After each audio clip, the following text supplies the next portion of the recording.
खबर शामिल करते हैं साहिवाल से। वर्ल्ड डेंगू डे के हवाले से टीचिंग अस्पताल के शोबा मेडिकल एजुकेशन के ज़रिए तमाम एक सेमिनार और आगाही वाक का एहतमाम किया गया।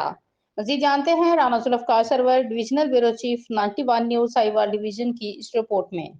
वर्ल्ड डेंगू डे के हवाले से साहिवाल टीचिंग अस्पताल के ज़रिए तमाम एक आगाही वाक का एहतमाम किया गया, जिसमें MPA Malak Mohammad Arshad, MPA Pir Walasha Khagga, additional commissioner coordination doctor Saifullah Bhatti, principal Sahiwal medical college professor doctor Mohammad Imran के अलावा मुख्तलिफ शोबों के सरबराहान, पैरामेडिकल स्टाफ और नर्सिस की बड़ी तादाद ने शिरकत की। तकरीब के शुरका ने अपने खिताब में कहा कि वर्ल्ड डेंगू डे मनाने का मकसद डेंगू के बचाव के हवाले से अवाम में ज़्यादा से ज़्यादा शऊर को उजागर करना है।